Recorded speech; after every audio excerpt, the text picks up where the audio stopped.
Hi friend, हम लोग शंभुनाथ झा के बुक को पढ़ रहे थे जिसमें 5 किंगडम क्लासिफिकेशन को हम लोगों ने देखा। लेकिन वहाँ टॉपिक छोटा होने के कारण हम अपना स्टडी मटेरियल आपको प्रोवाइड करके कुछ और डिटेल से जानने की कोशिश करेंगे कि ये 5 किंगडम क्लासिफिकेशन क्या है। जिसमें सबसे पहले कल के क्लास में हम लोगों ने बैक्टीरिया के टाइप को देखा। मोनेरा के अकॉर्डिंग हम लोग बैक्टीरिया को पढ़ते हैं जो 2 तरह के होते हैं, आर्कियो बैक्टीरिया और यू बैक्टीरिया। आर्कियो बैक्टीरिया की बात करें तो आर्को बैक्टीरिया में सारे के सारे प्रिमिटिव ज़माने के बैक्टीरिया होते थे, जिसमें यदि हम बात करें तो कुछ वैसे बैक्टीरिया थे जो कि गर्म झरने, गर्म सल्फर तथा गर्म वाटर जैसे स्थान पर ये रह पाते थे, तथा गर्म मरुस्थल की बात करें वहाँ भी ये डेवलप हो पाते थे। आगे यदि बात करें तो ठंडे से ठंडे प्रदेश में नमक की सांद्रता वाले स्थान पर भी ये अपने आप को अच्छी तरह से जीवित रख पाते थे। तो ऐसे कंडीशन में हम लोगों ने आर्कियो बैक्टीरिया को देखा, जिसे प्रिमिटिव बैक्टीरिया नाम दिया गया कि ये पुराने ज़माने के बैक्टीरिया हैं। सेकेंड हम लोग बात करें यू बैक्टीरिया, तो यू बैक्टीरिया में हम लोगों ने साइनो बैक्टीरिया को देखा जिसे ब्लू ग्रीन एल्गी बोलेंगे। और आगे भी कुछ बैक्टीरिया के टाइप को हम लोग देखेंगे, उनके न्यूट्रिशन मोड के अकॉर्डिंग, उनके रिप्रोडक्शन के अकॉर्डिंग। तो आगे और भी बैक्टीरिया के टाइप को हम लोग पढ़ेंगे, जिसमें यू बैक्टीरिया को हम लोगों को पढ़ना है। सबसे पहले आज की क्लास में हम आपको जीवाणु के संरचना के बारे में बताने जा रहे हैं कि जीवाणु का संरचना किस तरह का होता है। तो सिंपल इस डायग्राम को आप देख पा रहे हैं, तो एक एक करके हम इस डायग्राम को आपको बताने की कोशिश करेंगे। सबसे पहले जो है पिलई के बारे में बताया गया है। यदि हम पिलई की बात करें, ये उभारनुमा रचना जो है इसे ही पिलई बोला जाता है। तो सिंपल पिलई का काम कब होता है, तो ये अलैंगिक जनन में ये काम आते हैं। तो रिप्रोडक्शन मोड जब हम आपको पढ़ाएंगे बैक्टीरिया के, तो वहाँ इसके यूज को हमको समझना है। आगे यदि देखें तो आगे बताया गया है जिसे कि एपिसोम बोलेंगे। तो एपिसोम जो होते हैं ये रिप्रोडक्शन में ही मदद करते हैं। फिर छोटे छोटे जो ये निकले हुए हैं उभार, जिसे कि हम क्या बोल सकते हैं, फिम्बरी बोल सकते हैं। कि फिम्बरी क्या करते हैं, ये जनरली कोशिका को जो होते हैं चलने में मदद करते हैं। आगे यदि देखें तो चलने में और फ्लैजिम ये इसके बारे में बताया गया है, फ्लैजिलम के बारे में, ये भी चलने में इनको मदद करते हैं। तो सिंपल यहाँ देखिए फ्लैजिटेट फ्लैजिला निकला हुआ रहता है, तो इनके बारे में बताया जाता है, ये भी चलने में मदद करते हैं। ऐसे यदि हम देखें तो बैक्टीरिया में और भी कुछ सबसे वीवीआई टॉपिक आपका आ जाता है, जिसमें यदि हम बात करें तो इनके डीएनए के बारे में बताया गया है। कि यदि हम देखें बैक्टीरिया को तो सिंगल फॉर्म डीएनए पाए जाते हैं। अदर सेल को देखिए तो उसमें आपको जनरली क्रोमेटिन प्रेजेंट नज़र आता है। क्रोमेटिन की बात करें तो वो डीएनए और हिस्टोन प्रोटीन दोनों के मिलने से क्रोमेटिन बनता है। लेकिन यहाँ बताया गया है डीएनए की यदि बात करें तो सिर्फ और सिर्फ सिंगल डीएनए है, जिसे कि हम लोग न्यूक्लियोइड बोलते हैं। यानी इसका हिंदी की बात करें तो केंद्रकाभ बोला जाएगा। सेकेंड बात करते हैं तो न्यूक्लियस जो न्यूक्लियोइड हैं उन्हीं के समान एक और रचना इस तरफ पाया जाता है, जिसे हम लोग जो है प्लाज्मिड के नाम से जानेंगे। तो प्लाज्मिड की बात करते हैं, प्लाज्मिड किस तरह मदद करता है। तो प्लाज्मिड की यदि बात करें तो प्लाज्मिड जनरली ये कोशिका में सेम न्यूक्लियोलस की तरह ही जो होते हैं, न्यूक्लियोइड की तरह ही यहाँ वर्क करते हैं। कि ये भी कोशिका में 2 प्रेजेंट रहते हैं। आगे यदि बात करें तो आगे आपको बताया गया है कि एक तरफ से सीरीज से हम चलते हैं कि फिर आपको बताया गया है यदि हम बात करें तो बेस बॉडी के बारे में, जहाँ से कि फिलामेंट निकलते हैं। आगे यदि बात करें तो राइबोसोम से आपको बहुत सारे सवाल एग्जाम में दिखेंगे कि प्रोकैरियोटिक सेल में किस टाइप के राइबोसोम प्रेजेंट रहते हैं। तो हमको याद रखना है 17S टाइप के राइबोसोम प्रेजेंट रहते हैं। लेकिन यदि बात करें ये भी राइबोसोम 2 टाइप के होते हैं, एक 15S टाइप आपको याद रखना है और एक 13S टाइप याद रखना है। तो सिंपल आप कहिएगा सर 15 और 13 18 17 नहीं होता है। तो ऐसे कंडीशन में आपको याद रखना है कि ये 17 बिल्कुल नहीं होता है, लेकिन बोला जाता है यहाँ 17S टाइप के जो होते हैं राइबोसोम पाए जाते हैं। फिर देखें तो आरएनए यहाँ प्रेजेंट रहते हैं। आरएनए की बात करें तो आरएनए हम लोग पढ़े हुए हैं, 3 तरह के आरएनए पाए जाते हैं। ट्रांसफर आरएनए जिसे टीआरएनए से हम लोग इंडिकेट करते हैं, एमआरएनए जिसे मैसेंजर आरएनए बोलते हैं, और आरआरएनए जिसे राइबोसोमल आरएनए बोलते हैं। तो राइबोसोमल आरएनए ये क्या करते हैं, तो प्रोटीन का संश्लेषण करते हैं, यही प्रोटीन को बनाते हैं। फिर यदि हम कुछ टॉपिक को देखें तो सेल के अंदर जो है पाए जाते हैं कोशिका द्रव्य, जिसे कि हम बोल सकते हैं साइटोप्लाज्म।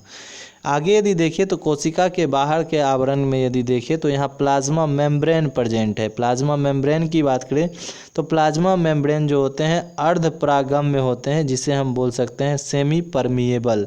अर्ध परागम्य मतलब ये सिलेक्टेड चीज़ों को अपने अंदर आने देते हैं और सिलेक्टेड चीज़ों को अपने अंदर से बाहर जाने देते हैं। इसी गुण के कारण इसे अर्ध परागम्य झिल्ली बोला जाता है, जो कि कोशिका द्रव्य का झिल्ली पाया जाता है। कैसा? तो ये कोशिका कला जो है मतलब जीव द्रव्य कला कैसा है, तो ये अर्धपरागम्य है। ये बने हुए रहते हैं लिपोप्रोटीन के। पूछा जाएगा यदि कोशिका झिल्ली किसकी बनी हुई है, तो हम जानेंगे इसे लिपोप्रोटीन। फिर यदि ऊपर की संरचना की बात करें तो इसे क्या बोला जाता है, इसे बोला जाता है सेल वॉल। यदि बात करें प्रोकैरियोटिक सेल में सेल वॉल किसके बने हुए रहते हैं, तो आपको याद रखना है कि पेप्टाइडोग्लाइकॉन की याद रखना है कि पेप्टिडोग्लाइकॉन के बने हुए इनके सेल वॉल पाए जाते हैं, जिन्हें हम लोग कोशिका भित्ति बोलेंगे। तो सिंपल ये सब ऑब्जेक्टिव केस में आपके सवाल यहाँ से क्रिएट हो सकते हैं। कैप्सूल्स की बात करते हैं तो जनरली जो ऊपर का आवरण जो कोशिका भित्ति का आवरण होता है उसे हम लोग कैप्सूल्स के नाम से जानते हैं। कैप्सूल्स जो होते हैं ये प्रोकैरियोटिक बैक्टीरिया को जो होती हैं रक्षा करते हैं, सेफ्टी प्रोवाइड करते हैं कि कोई एंजाइम या फिर कोई वायरस इस पर इफेक्ट नहीं करे। ऐसे कंडीशन में ये कैप्सूल्स इनके आवरण की रक्षा करते हैं। कैप्सूल्स को ही यदि हम बात करें तो इसे स्लाइम परत के नाम से जाना जाता है। ये बने हुए रहते हैं पॉलीसेकेराइड तथा पॉलीपेप्टाइड के बने हुए रहते हैं। पॉलीपेप्टाइड एक चेन होते हैं प्रोटीन के, जिनसे ये बने हुए रहते हैं पॉलीसेकेराइड और पॉलीपेप्टाइड। सेकेंड प्लाज्मिड के बारे में हम लोगों ने बात कर लिया कि ये न्यूक्लियोइड के बराबर हैं, कि यहाँ भी ये डीएनए प्रेजेंट रहते हैं, जो कि प्रोकैरियोटिक कोशिका में 2 रहते हैं, जिसमें ये मतलब सिंगल एक पाए जाते हैं उसे एफ निगेटिव के नाम से हम जानेंगे, जिसमें दोनों पाए जाते हैं उसे एफ पॉजिटिव के नाम से जानेंगे। तो इसका काफ़ी अच्छे से एक्सप्लेन हम रिप्रोडक्शन में समझाने में आपको करेंगे। आगे यदि देखें तो यहाँ से आपको नीट स्पेशल सवाल क्रिएट होता है कि मीजोसोम की बात करें तो मीजोसोम क्या है, हिंदी में मीसोसोम बोल सकते हैं। तो यहाँ ये प्रोकैरियोटिक कोशिका में श्वसन का वर्क करते हैं, रिस्पिरेशन। तो हमको याद रखना है ये किनके सिमिलर रहते हैं कि यदि हम यूकैरियोटिक कोशिका की बात करें तो वहाँ माइटोकॉन्ड्रिया पाया जाता है, जिसे पावर हाउस ऑफ सेल कहा जाता है, कि कोशिका का ऊर्जा गृह हम माइटोकॉन्ड्रिया को कहेंगे। तो माइटोकॉन्ड्रिया भी श्वसन में ही मदद करते हैं और यहाँ उन्हीं के समान वर्क करने वाले जो हैं आपको मीजोसोम दिख रहे हैं, जो कि प्रोकैरियोटिक सेल में कोशिका में श्वसन का वर्क करते हैं। तो इस तरह हम लोगों ने कोशिका की संरचना को देख पाया कि ये संरचना किस तरह से है, जिसमें हम बता पाए कि कोशिका का संरचना जो है हम लोगों को मतलब जितना सवाल यहाँ से क्रिएट हो रहा था हम टोटल इसमें एक्सप्लेन करने की आपको मतलब कोशिश किए हैं। आपको यहाँ से कोई भी सवाल आएगा तो आपसे छूटने वाला नहीं है। आगे चलिए हम लोग देखते हैं कि जीवाणुओं को उनके पोषण के आधार पर 3 भागों में बांटा गया है। तो 3 वर्गों में कैसे कैसे विभाजित किया है तो एक एक करके हम एक्सप्लेन आपको करेंगे कि सबसे पहले आपको किसके बारे में जानना है, तो स्वपोषी के बारे में जानना है। कि यदि हम पहला बात कर रहे हैं तो हम स्वपोषी को देखेंगे। स्वपोषी में 2 तरह के जीवाणु पाए जाते हैं, एक प्रकाश संश्लेषी जीवाणु, एक रसायन संश्लेषी जीवाणु। तो आइए देखते हैं प्रकाश संश्लेषी जीवाणु क्या है और रसायन संश्लेषी जीवाणु क्या है। तो सिंपल कार्बन प्लस कार्बनिक पदार्थ की प्रकाश संश्लेषी जीवाणु की बात करें तो इनको भी 2 भागों में बांटा गया है। एक अकार्बनिक पदार्थ का मतलब वैसे पोषण जो अकार्बनिक पदार्थ से लेते हैं कि अकार्बनिक पदार्थ से कार्बनिक पदार्थ प्राप्त करते हैं, तो उसे हम लोग प्रकाश संश्लेषी बोलेंगे। और दूसरा प्रकाश संश्लेषी जिसमें कि कार्बनिक पदार्थ को वो अकार्बनिक पदार्थ के रूप में पोषण प्राप्त करते हैं, तो उसे भी हम लोग जानेंगे कि वो किस तरह के प्रकाश संश्लेषी हैं। तो कार्बनिक और अकार्बनिक के अकॉर्डिंग इनको 2 भागों में बांटा गया है। यदि हम पहला बात करें तो अकार्बनिक ये क्या करते हैं, कार्बनिक पदार्थ के रूप में अकार्बनिक पदार्थ को प्राप्त करते हैं और यहाँ बताया गया है अनॉक्सी प्रकार के श्वसन करते हैं। अनॉक्सी यानी यहाँ ऑक्सीजन प्रेजेंट नहीं होंगे, कि ऑक्सीश्वसन हम उसको बोलेंगे कि जो कि ऑक्सीजन को प्रेजेंट करते हैं, लेकिन यहाँ प्रकाश संश्लेषी जो जीव हैं बैक्टीरिया, ये ऑक्सीजन को रिलीज नहीं करते हैं, यानी बिना ये ऑक्सीजन के भी अपने आप को जिंदा रख पाते हैं। प्रकाश संश्लेषण की क्रिया तो होती है, लेकिन यहाँ जल का प्रयोग नहीं किया जाता है। जो हम लोग प्लांट में प्रकाश संश्लेषण की क्रिया पढ़ते हैं तो वहाँ जल का प्रयोग किया जाता है, और वही वहाँ जल से जो होते हैं ऑक्सीजन को ग्रहण करके पादप ऑक्सीजन प्रोवाइड करते हैं। लेकिन यदि बैक्टीरिया की बात करें तो यहाँ जल का प्रयोग नहीं किया जाता है श्वसन में। यहाँ श्वसन में कार्बनिक और अकार्बनिक पदार्थ का प्रयोग किया जाता है, जिसकी वजह से यहाँ ऑक्सीजन रिलीज नहीं होते हैं। आगे यदि देखें तो जो प्रकाश संश्लेषी बैक्टीरिया हैं उनमें यदि देखें तो सबसे पहला टाइप हम लोग पढ़ने जा रहे हैं अकार्बनिक जीव। अकार्बनिक जीव दो प्रकार के होते हैं, एक हरे गंधक जीव और दूसरा जो है बैंगनी गंधक जीव के बारे में बताया गया है। यदि हम हरे गंधक जीव की बात करें तो इनका उदाहरण होता है जिसे हम क्लोरोबियम जीवाणु बोल सकते हैं। जनरली क्लोरोबियम जीवाणु की यदि बात करें तो क्लोरोबियम जीवाणु के अंदर जो होते हैं ये बैक्टीरियो क्लोरोफिल प्रेजेंट रहते हैं। क्लोरोफिल प्रेजेंट रहने के कारण इनमें जो होते हैं इनका रंग हरा रहते हैं गंधक का, किसे हरा गंधक जीवाणु के रूप में बताया गया है। सेकेंड यदि देखिए तो यहाँ बताया गया है कि बैंगनी गंधक जीव। बैंगनी गंधक जीव की बात करें तो यह क्रोमेटियम जीवाणु होते हैं। क्रोमेटियम जीवाणु की बात करें तो यह बैक्टीरियो पर प्यूरिन के में पाए जाते हैं। तो इनके ये उदाहरण जो कि वर्णक पिगमेंट प्रोवाइड करते हैं, जिनके कारण इनका रंग बैंगनी होता है और क्लोरोफिल के कारण इनका रंग ग्रीन होता है। तो हरे गंधक जीव हो जाएंगे क्लोरोबियम जीवाणु और बैंगनी गंधक जीव हो जाएंगे क्रोमेटियम जीवाणु। तो इसके साथ हम लोग आगे बढ़ते हैं। अब कार्बनिक पोषण को हम देखते हैं कि कार्बनिक पोषण प्रकाश संश्लेषी जीव में कैसे होते हैं। तो यहाँ कार्बनिक को हम लोग ऑर्गेनिक बोलेंगे और अकार्बनिक को इनऑर्गेनिक बोलेंगे। तो आइए ऑर्गेनिक में यदि हम समझे तो बैंगनी जो होते हैं गैर गंधक के बारे में बताया जाता है, यानी बैंगनी में कोई कलर नहीं पाए जाते हैं। वैसे जीवाणु में यदि देखें तो यहाँ बताया गया है रोडो स्यूडोमोनास के बारे में कि रोडोस्यूडोमोनास की बात करें तो सिंपल इसे केमिकल फार्मूला से भी बताने का कोशिश किया गया है कि कार्बन डाइऑक्साइड हाइड्रोजन सल्फाइड की हाइड्रोजन मतलब वाटर तो यहाँ अवेलेबल है नहीं, सल्फर गंधक अवेलेबल है। तो उनके प्रेजेंट में यदि देखें तो ये क्या कर रहे हैं ग्लूकोज बना रहे हैं, और साथ साथ यदि देखें तो ये क्या करते हैं कि H2O यानी वाटर रिलीज कर रहे हैं और सल्फ़र रिलीज कर रहे हैं। तो पूरे केस में हम देख पाए कि ऑक्सीजन कहीं भी नहीं बन रहा है। तो इस तरह के रिएक्शन में हम कह सकते हैं कि ये जो बैक्टीरिया हैं, जो जीवाणु हैं, ये क्या हैं, ये अनॉक्सी श्वसन वाले जीवाणु हैं कि ये ऑक्सीजन रिलीज नहीं करते हैं। तो दो तरह के प्रकाश संश्लेषी हम लोग देखें, कार्बनिक और अकार्बनिक। सेकेंड यदि बात करें तो मतलब ये प्रकाश संश्लेषी के ही टाइप को दूसरे तरफ स्वपोषी में बताया गया है रसायन संश्लेषी जीवाणु। यदि रसायन संश्लेषी जीवाणु की बात करें तो इनको भी क्या किया गया है, दो भागों में बांटा गया है। सबसे पहला रसायन संश्लेषी जीवाणु में अकार्बनिक पोषक को हम सेपरेट किए हैं। अकार्बनिक की बात करें तो यहाँ इस तरह से समझ सकते हैं कि इसमें नाइट्रीफाइन पाया जाता है। नाइट्रीफाइन की बात करें तो ये गंधक जीवाणु होते हैं। यदि एग्जाम्पल की बात करें तो आपको याद रखना है बेगियाटोआ और दूसरा थायोबैसिलस।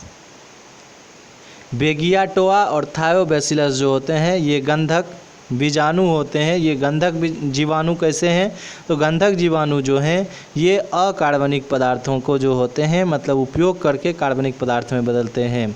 जैसे यहाँ देखें NH3O3 की बात करें तो ये यहाँ अकार्बनिक पदार्थ हैं। ऑक्सीजन इनका प्रयोग करके ये क्या कर रहे हैं, तो कार्बनिक पदार्थ में बदलने का वर्क कर रहे हैं। तो कहीं ना कहीं एनर्जी C6H12O6 ग्लूकोज कार्बोहाइड्रेट मतलब यहाँ ग्लूकोज नहीं बनेगा, तो ये एनर्जी फॉर्म करने में जनरेट करते हैं किससे, तो केमिकल से। केमिकल लाइक अमोनिया NH3 का प्रयोग किया जाता है, NH2 का प्रयोग NO2 का प्रयोग किया जाता है, नाइट्रोजन ऑक्साइड का प्रयोग करके ये कोई ना कोई केमिकल रासायनिक मतलब प्रयोग करके ये क्या करते हैं अपने में एनर्जी को जनरेट करते हैं। तो ये आपको याद रखना है। यहाँ भी ऑक्सीजन आपको नहीं दिख रहा है।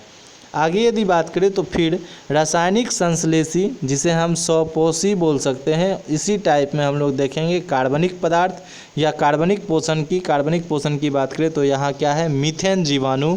मीथेन जीवाणु हम लोग जानते हैं कि ये कहाँ पाए जाते हैं, तो ये दलदली भूमि में पाए जाते हैं। जो एनिमल के डस्ट होते हैं उसमें पाए जाते हैं, गोबर वगैरह में, जिससे गोबर गैस प्लांट बनाया जाता है। और एनिमल के रूमेन में पाया जाता है कि रूमेन जो कि जुगाली करने वाले एनिमल होते हैं, रूमेनिंग एनिमल होते हैं, उनके फर्स्ट इंटेस्टाइन जिसे रूमेन बोला जाता है, इसमें ये मेथेन जीवाणु प्रेजेंट रहते हैं। तो इसमें यदि बात करें, इनका एग्जाम्पल हो जाएगा मेथेनोकोकस जीवाणु। मेथेनोकोकस जीवाणु की बात करें तो ये एसिडो मतलब बताया जाता है, एसिटोबैक्टर और लैक्टोबैक्टर, इनके दो एग्जाम्पल हैं, ये आपको याद रखना है। आगे यदि चले तो विषमपोषी जीवाणु के बारे में बताया गया है कि विषमपोषी क्या है, दूसरा टाइप है पोषण के दूसरे टाइप में दो भागों में बांटा गया है, परपोषी और मृतोपजीवी। यदि हम परपोषी की बात करें तो परपोषी में आपको एग्जाम्पल याद रखना है, एग्जाम्पल हो जाएगा स्ट्रेप्टोकोकस, माइकोबैक्टीरियम, उसके बाद ट्यूबरक्लोसिस। ये सारे के सारे जो होते हैं ये परजीवी नेचर के होते हैं कि ये अपना सिर्फ और सिर्फ फ़ायदा ढूंढते हैं, दूसरे को नुकसान शरीर में पहुंचाते हैं। तो वैसे रिलेशन को हम लोग जानेंगे कि ये क्या है, ये परजीवी हैं। मृतोपजीवी की बात करें तो बेसिलस माइकोडिस की बात करें तो बेसिलस माइकोडिस जो होते हैं ये मृतोपजीवी होते हैं, जो कि हम विषमपोषी के दो कैरेक्टर को देख पाए। और तीसरा यहाँ हम लोग देखेंगे सहजीवी के भी कुछ एग्जाम्पल आपको याद रखना है। जैसे राइजोबियम के बारे में बताया जाता है कि राइजोबियम क्या है, ये दलहनी पौधों की जड़ों में पाए जाते हैं। तो सहजीवी उस रिलेशन को कहते हैं जो दोनों को फ़ायदा पहुँचाए। तो जो दलहनी पौधों के जड़ों में जो राइजोबियम जीवाणु पाए जाते हैं, इनको दलहनी पौधों से भोजन मिल जाता है। और वातावरण में जो नाइट्रोजन पाया जाता है तो उस नाइट्रोजन को वो ग्रहण करके नाइट्रेट के फॉर्म में नाइट्रोजन स्थिरीकरण का वर्क करते हैं, जिससे प्लांट में उर्वरकता शक्ति की वृद्धि हो जाती है। तो ऐसे कंडीशन में इसे हम सहजीवी समझेंगे। रिलेशन में आपको याद रखना है राइजोबियम जीवाणु जो दलहनी पौधों के जड़ों में पाए जाते हैं। तो क्लियर है, पोषण के 3 टाइप हैं। पहला यदि बात करें स्वपोषी, दूसरा देखिए तो विषमपोषी, तीसरा सहजीवी। तो इनके अकॉर्डिंग हम लोग सारे एग्जाम्पल को समझ पाए। तो यहाँ विषमपोषी से आपका सवाल बनेगा कि जैसे बताया गया है माइकोबैक्टीरियम के बारे में, ट्यूबरक्लोसिस के बारे में, स्ट्रेप्टोकोकस के बारे में, ये सारे डिजीज फैलाने वाले परजीवी होते हैं।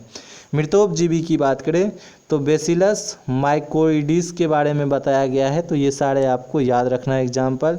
और फिर रूमिनेंट्स की बात करें तो ये रसायन संश्लेषी कार्बनिक पोषण के अकॉर्डिंग आते हैं, जिसमें मेथेनोकोकस जीवाणु याद रखना है जो कि मीथेन को उत्सर्जित करते हैं, जिस मीथेन का प्रयोग हम लोग गोबर गैस बनाने वाले प्लांट में भी उपयोग करते हैं। इनके एग्जाम्पल हैं कि एसिटोबैक्टर, लैक्टोबैसिलस, ये 2 एग्जाम्पल आपको याद रखना है।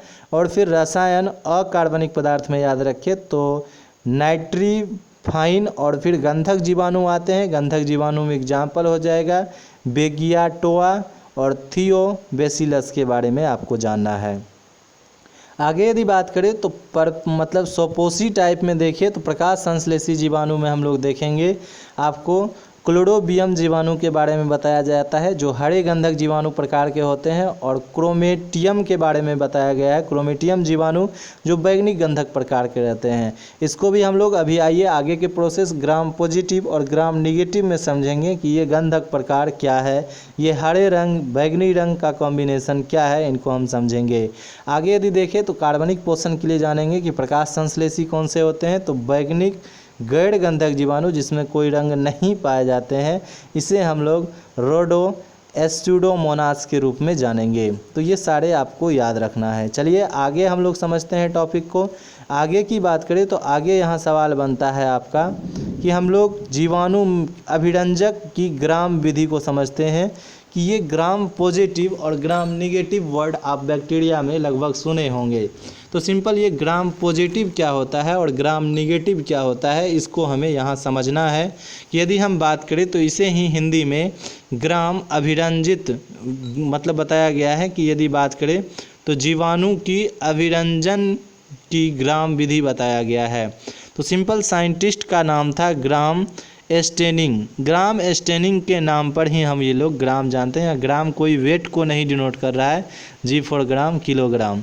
तो इससे आपको मतलब टेंशन फ्री रहना है कि वेट को नहीं बताता है, ये कुछ कैरेक्टर को रिप्रेजेंट करते हैं। तो आइए देखते हैं यहाँ कैरेक्टर क्या है। जो अभिरंजित वर्ड है, अभिरंजित वर्ड मतलब होता है किसी न किसी को कलर प्रोवाइड करना, उसे हम क्या बोलते हैं, अभिरंजन बोलते हैं। तो सबसे पहले बताया गया है क्रिश्चियन ग्राम ने 1984 में, यानी ग्राम स्टेनिंग जो है ये क्रिश्चियन ग्राम साइंटिस्ट के नाम है। इन्होंने 1884 में क्या किए, तो जीवाणुओं को जो है क्रिस्टल वायलेट तथा आयोडीन, मतलब क्रिस्टल वायलेट और आयोडीन में ये सबसे पहले क्या किए कि इनको घोल दिए, जिसे KI सॉल्यूशन के रूप में हम लोग जानेंगे। तो घोलने पर उन्होंने ये पाया कि जो बैगनी रंग के जीवाणु थे वो मतलब घोले जब उनको, तो उन्होंने देखा कि बैगनी रंग के हो गए। और बैगनी रंग वाले मतलब इस घोल में क्रिस्टल वायलेट और फिर आयोडीन, क्रिस्टल वायलेट और क्रिस्टल मतलब आयोडीन के घोल में घोलने पर उसका कलर कैसा हो जाता है जीवाणु का, बैगनी। बैगनी होने के बाद उनको उन्होंने अल्कोहल या एसीटोन से धोया। तो अल्कोहल या एसीटोन पर धोने पे उन्होंने पाया कि कुछ जीवाणु ऐसे थे जिनका रंग की बैगनी का बैगनी ही रह गया। तो वैसे कंडीशन में उसे हम लोग क्या बोले, उसे अभिरंजित हो जाने वाले को हम लोग अभिरंजित, यानी जिस पे रंग आ गया, कि जीवाणु में कोई कलर होता नहीं है, लेकिन उसको क्या किए कि जब हम अल्कोहल मतलब उसे आयोडीन और क्रिस्टल वायलेट से रंगे तो उसका रंग बैगनी हो गया। लेकिन बाद में उसे अल्कोहल या एसीटोन से धोए तो उसका रंग चेंज नहीं हुआ, वो बैगनी के बैगनी ही रह गए। तो ऐसे जीवाणु को हम लोग क्या बोलेंगे, ग्राम पॉजिटिव जीवाणु के नाम से जानेंगे कि ये जीवाणु क्या कहलाएंगे। तो इसे हम ग्राम पॉजिटिव बोल सकते हैं, क्योंकि इसमें अभिरंजित हो जाते हैं, यानी इनका रंग नहीं जाता है, ये बैगनी के बैगनी रह जाते हैं। सेकेंड बात करें तो अल्कोहल या एसीटोन से धोने पर वो जीवाणु जो कि रंगहीन हो गए, यानी अभिरंजित ना होने वाले जीवाणु को हम लोग किस में रखेंगे, तो ये ग्राम निगेटिव में हम लोग रखेंगे। लेकिन फिर से ग्राम पॉजिटिव और ग्राम निगेटिव को क्या किया गया, तो सेफ्रेनीन के घोल में डाला गया।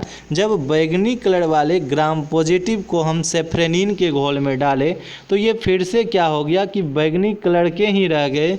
तो जो हमेशा एक ही कलर में प्रेजेंट मिल रहा है उसे हम लोग किस नाम से जानेंगे, अभिरंजित हो जाने वाले को हम लोग ग्राम पॉजिटिव के नाम से जानेंगे।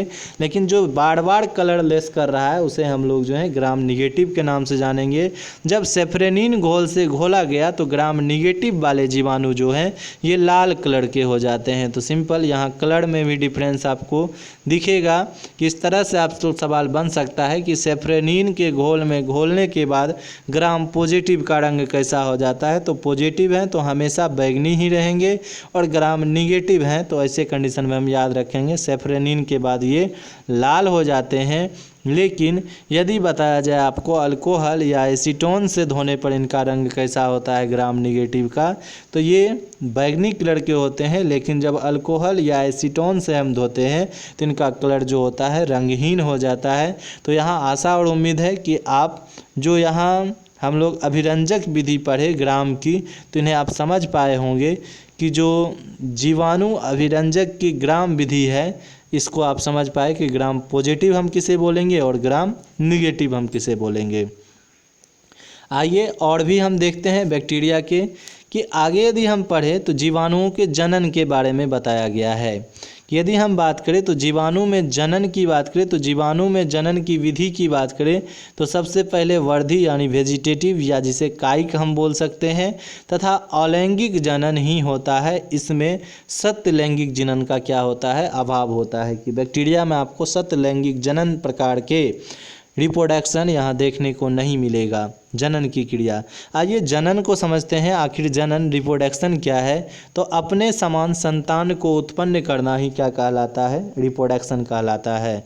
तो इसमें भी जनन प्रक्रिया में दो तरह के हम लोग जनन देखेंगे, एक अलैंगिक जनन और दूसरा लैंगिक जनन। अलैंगिक जनन की बात करें तो एक ही जनक की आवश्यकता होती है अलैंगिक जनन में कि कोई एक ही अपने गैमिट से अपने ऑफस्प्रिंग को डेवलप कर ले, तो वैसे कंडीशन में से असेक्सुअल रिप्रोडक्शन के रूप में हम लोग समझेंगे। और सेक्सुअल रिप्रोडक्शन की बात करें तो दो विपरीत जनक युग्मक की ज़रूरत होती है, कि यहाँ युग्मक याद रखेंगे कि एक नर युग्मक एक मादा युग्मक मिलके क्या बनाते हैं, तो ये युग्मनज बनाते हैं जो कि नए संतान बनते हैं। तो यहाँ लैंगिक जनन का कोई प्रोसेस ही नहीं है, यहाँ सिर्फ और सिर्फ हम लोग अलैंगिक जनन को पढ़ेंगे। आइए जीवाणु में जनन को देखते हैं। तो सबसे पहला जनन का टाइप क्या है, जिसे हम वर्धी या कायिक जनन बोलेंगे। तो आइए सबसे पहले हम लोग वेजिटेटिव रिप्रोडक्शन की बात करते हैं कि जीवाणुओं में ये किस प्रकार से होते हैं। मुख्य रूप से पहला विखंडन के द्वारा होता है तथा दूसरा मुकुलन के द्वारा होता है। तो रिप्रोडक्शन आप लोग क्लास 10 में पढ़े होंगे कि विखंडन क्या है और मुकुलन क्या है। तो सिंपल इस डायग्राम को देख के हम बता पा रहे हैं कि विखंडन क्या है, कि सिंपल कोई एक जो है बैक्टीरिया है, बैक्टीरिया के अंदर डीएनए पाया जाता है, डीएनए का रिपब्लिकेशन हुआ और यहाँ देखते हैं तो डीएनए के ऊपर फिर से दूसरा सतह पहुँच जाता है कि डीएनए कहीं ना कहीं आपको मोटा होते हुए यहाँ दिख रहा है। और अंत में देखिए तो जो होते हैं यहाँ कि संकीर्ण प्रोसेस शुरू हो जाते हैं, कि इनके सेल वाल में देखें तो कॉन्ट्रैक्टिव होना शुरू होता है और धीरे धीरे ये टूट के दो भागों में विभाजित हो जाते हैं। तो इस तरह के रिप्रोडक्शन को हम लोग क्या बोलेंगे, विखंडन जानेंगे कि इस तरह के रिप्रोडक्शन जो वेजिटेटिव रिप्रोडक्शन पाए जाते हैं इसी को हम लोग विखंडन बोलेंगे। सेकेंड मुकुलन की बात करते हैं। तो आइए मुकुलन समझते हैं कि बैक्टीरिया में क्या होता है कि एक मुकुल यानी बर्ड बनना शुरू होता है, जिसे हम डीएनए रिपब्लिकेट्स बोल सकते हैं, कि यहाँ डीएनए भी डेवलप होना शुरू होते हैं और धीरे धीरे डीएनए दो भागों में बंट जाते हैं, जिससे कि हम लोग समझ सकते हैं कि यहाँ एक जो है मुकुल डेवलप हो रहा है। यदि हम बात करें तो अंततः यही मुकुल क्या होते हैं, टूट के अलग हो जाते हैं। तो इस प्रोसेस को हम लोग मुकुलन जानेंगे, जो कि वेजिटेटिव रिप्रोडक्शन का टाइप है, जिसे कि हम बोल सकते हैं कायिक जनन या वर्धी जनन बोल सकते हैं उनका। ये दो टाइप बैक्टीरिया में हमको देखने को मिलता है। आइए बैक्टीरिया के अलैंगिक जनन रिप्रोडक्शन को हम लोग समझते हैं। अलैंगिक जनन रिप्रोडक्शन क्या है, तो सिंपल यहाँ हमको समझना है एसेक्सुअल रिप्रोडक्शन, कि बैक्टीरिया में जो होते हैं बीजाणु बनते हैं, कि ये छोटे छोटे पार्ट जो होते हैं ये बीजाणु को बनाने का वर्क करते हैं। और यही बीजाणु क्या करते हैं, तो बैक्टीरिया में ये बीजाणु डेवलप होके जो होते हैं कि ये मतलब बना रहे हैं एक फिर से नए बैक्टीरिया को। तो ऐसे टाइप के कंडीशन को हम लोग क्या समझेंगे कि यही जो होते हैं अलैंगिक जनन को बता रहे हैं, कि सिंपल बैक्टीरिया पहले बीजाणु को ग्रोथ किए और प्रतिकूल परिस्थिति में ये विकसित होते हैं। विकसित होने के बाद जब ये अनुकूल परिस्थिति देखते हैं तो अपने बीजाणु को अपने शरीर से लेस करते हैं और धीरे धीरे यही बीजाणु डेवलप होकर जो होते हैं फिर से अपना स्वरूप धारण कर लेते हैं। तो इस प्रोसेस को हम लोग अलैंगिक जनन के रूप में जानेंगे। आइए अलैंगिक जनन तीन तरह के हम लोग यहाँ देखेंगे। अंतः बीजाणु द्वारा कि इंडोस्पोर के द्वारा, जिसमें एग्जाम्पल हमको याद रखना है बेसिलस और फिर कोलेस्ट्रेडियम के बारे में बताया गया है, जिसमें कि अंतः बीजाणु जो होते हैं अलैंगिक जनन पाए जाते हैं। आगे बताया गया है कैनिडिया के द्वारा। कैनिडिया क्या होते हैं, तो ये ऊपर वाले पार्ट टूट के अलग होते हैं, जैसे मुकुलन में कुछ पार्ट बीजाणु के, जैसे यहाँ मानते हैं कि कुछ पार्ट बीजाणु के अलग हो गए, तो ऐसे कंडीशन में हम लोग समझेंगे कि ये कैनिडिया फॉर्म हैं। यहाँ कैनिडिया में यदि हम बात करें तो कैनिडिया में एग्जाम्पल हमको याद रखना है कौन सा हो जाएगा, तो एग्जाम्पल है हमारा कि ये बताया गया है स्ट्रेप्टोमाइसिटीज़ के बारे में, कि कैनिडिया द्वारा रिप्रोडक्शन किस में होता है, स्ट्रेप्टोमाइसिटीज़। उसके बाद जूस्पोर, जूस्पोर बोलेंगे चल बीजाणु को, जो कि अपना गति कर सकते हैं बीजाणु, उसमें हम लोग याद रखेंगे राइजोबियम जीवाणु कैसे होते हैं, तो ये जूस्पोर वाले बीजाणु होते हैं। तो यहाँ तीन कंडीशन आपको याद रखना है। फिर बताया गया है यहाँ सिस्ट के बारे में, कि बीजाणु के ऊपर एक तरह का कवर पाया जाता है जिसे हम लोग सिस्ट बोलेंगे, तो ये भी आपको याद रखना है। तो सिंपल अंतः बीजाणु द्वारा रिप्रोडक्शन किस में होगा, तो बेसिलस और कोलेस्ट्रेडियम में। कैनिडिया द्वारा किस में रिप्रोडक्शन होगा, तो स्ट्रेप्टोमाइसिटीज़ में। और जूस्पोर द्वारा किस में हो जाएगा, तो राइजोबियम में। तो सारे नाम आपको याद रखना है। आगे यदि बात करें तो फिर बताया गया है आनुवांशिक पुनर्संयोजन, कि ये भी अलैंगिक जनन के ही टाइप हैं। इसे हम सत्य लैंगिक जनन नहीं बोल सकते हैं, क्योंकि यहाँ मादा और नर के डीएनए आपस में जो होते हैं मिलते हैं। तो ऐसे कंडीशन में इसे ट्रू लैंगिक जनन नहीं बोला जाएगा, ट्रू सेक्सुअल रिप्रोडक्शन नहीं बोल सकते हैं। तो ये अलैंगिक जनन के टाइप में ही हम लोग पढ़ते हैं। यहाँ क्या होते हैं देखें तो जेनेटिक रिकॉम्बिनेशन के बारे में बताया गया है कि नर डीएनए और फिर मादा डीएनए मिलके क्या करते हैं, ऑफस्प्रिंग में जो संतान है उनमें डीएनए को बनाते हैं। आइए इसके आगे के टॉपिक को हम समझते हैं कि यहाँ बताया गया है रूपांतरण द्वारा, कि अब आइए अलैंगिक जनन में जो ये हम पढ़ रहे हैं टॉपिक को, जिसे कि हम जेनेटिक रिकॉम्बिनेशन की बात करें तो जेनेटिक रिकॉम्बिनेशन में बताया गया है आपको रूपांतरण द्वारा। तो यहाँ बताया गया है कि ट्रांसफॉर्मेशन की बात करें तो सबसे पहला साइंटिस्ट आपको नाम याद रखना है, कि इसे फ्रेडरिक ग्रिफिन याद रख सकते हैं। फ्रेडरिक ग्रिफिन साहब जो हैं सबसे पहले इनके बारे में बताया कि जीवाणु की बात करें तो उन्होंने जो जीवाणु को डिस्कवर किया वो जीवाणु आपको थे स्ट्रेप्टोकोकस न्यूमेनी। स्ट्रेप्टोकोकस न्यूमेनी के कारण न्यूमेनिया डिजीज होता है। तो इनके भी दो टाइप हैं, एक यदि बात करें तो बताया गया है एस स्ट्रेन के बारे में और दूसरा आर स्ट्रेन के बारे में। एस स्ट्रेन की बात करें तो ये निमोनिया रोग के वाहक होते हैं, लेकिन यदि आर स्ट्रेन की बात करें तो ये रोग नहीं फैलाते हैं, लेकिन दोनों स्ट्रेप्टोकोकस न्यूमेनी के ही टाइप होते हैं।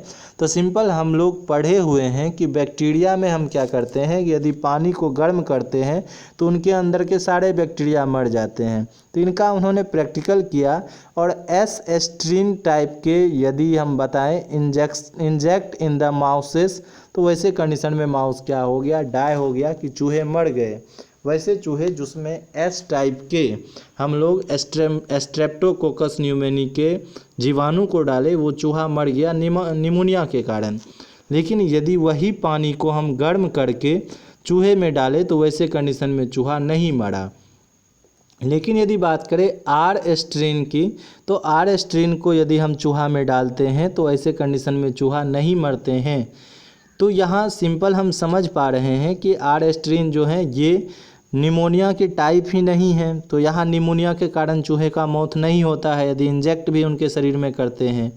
लेकिन यहीं पर प्रैक्टिकल क्या पाया गया कि आर स्ट्रेन वाले गर्म पानी करने के बाद उनको चूहे में इंजेक्ट किया गया तो चूहा नहीं मरा, लेकिन बिना गर्म किए आर स्ट्रेन चूहे के जिसमें आर स्ट्रेन दिया गया था चूहा में, उसी में जो है आर स्ट्रेन भी डाल दिया गया, तो वैसे कंडीशन में चूहे का मौत हो गया। तो रीज़न क्या हुआ आइए समझते हैं कि यदि हम बात करें दोनों में जीवाणु में स्ट्रेप्टोकोकस न्यूमेनी के ही जीवाणु हैं, तो दोनों में सिंपल इसमें डीएनए प्रेजेंट रहेगा कि सेम डीएनए दोनों के हैं। ऐसे कंडीशन में बैक्टीरिया तो मर गया, लेकिन एस स्ट्रेन के डीएनए ये जिंदा ही रह गया और ये किस में आ गए तो आर स्ट्रेन के जीवों में अपना डीएनए आ गया और ये डीएनए इनके डीएनए के साथ मिलके क्या किया तो वहाँ पे आपका स्ट्रेप्टोकोकस न्यूमेनी के करैक्टर को रिप्रेजेंट कर दिया, जिसकी वजह से उस चूहे का मौत हो गया।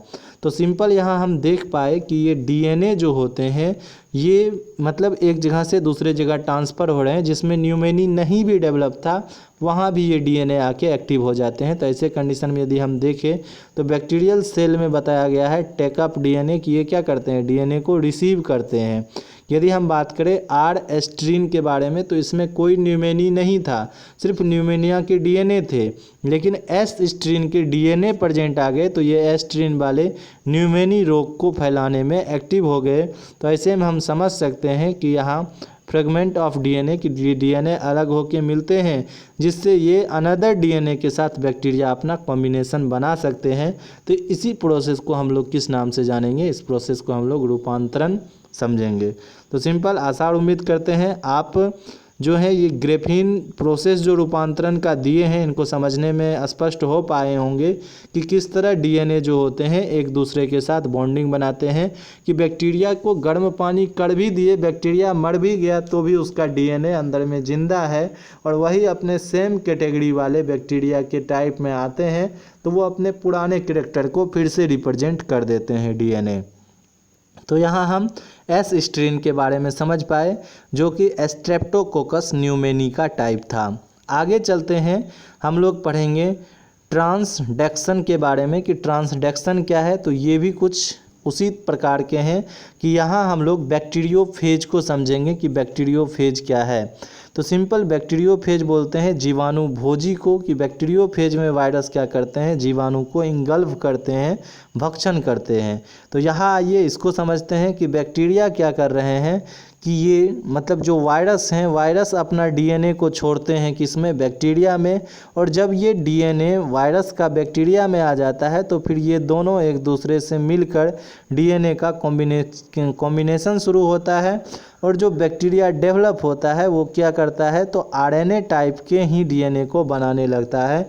तो ऐसे कंडीशन में ही हम समझेंगे इसे प्रभावी जीवाणु के, मतलब प्रभावित जीवाणु के रूप में हम लोग जानेंगे, जो कि बैक्टीरियोफेज होता है। तो इनका ज़्यादातर उपयोग जो है आनुवांशिक, जैव विविधता, जैव विज्ञान वाले क्षेत्रों में किया जाता है।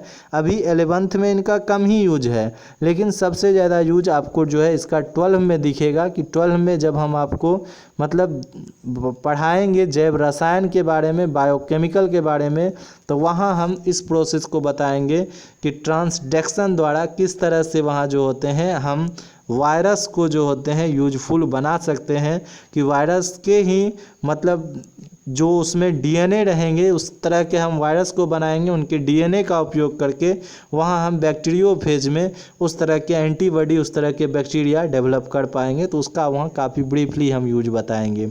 सिंपल यहाँ आपको समझना है कि ट्रांसडक्शन क्या है। तो ये एक बैक्टीरियोफेज को बताता है जिसमें वायरस अपने अंदर के डीएनए को बैक्टीरिया में छोड़ देते हैं, और बैक्टीरिया के अंदर यही डीएनए क्या करते हैं, ये प्रभावित जीवाणु बन जाते हैं, और सारे बैक्टीरिया जो होते हैं ये डीएनए वायरस का ही बनाना शुरू कर देते हैं, जिसे कि हम जीवाणु भोजी भी बोल सकते हैं, बैक्टीरियोफेज भी बोल सकते हैं। तो कोरोना का भी इफेक्ट वायरस का कुछ इसी तरह से होते हैं, तो इसे बैक्टीरियोफेज के रूप में हम लोग जानेंगे।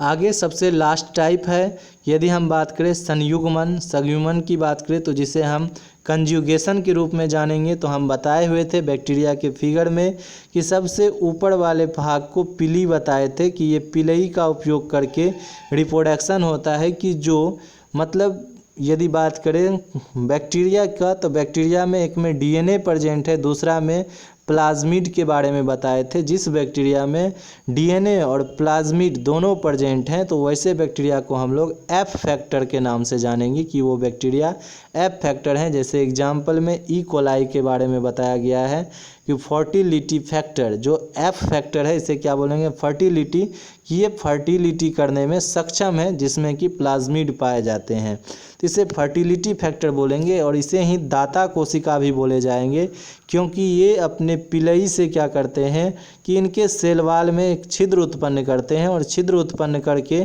अपने अंदर का प्लाज्मिड को ट्रांसफ़र कर देते हैं, जो एफ माइनस फैक्टर है, कि यहाँ भी एफ पॉजिटिव और एफ निगेटिव के बारे में जानेंगे, जिसमें प्लाज्मिड प्रेजेंट रहते हैं।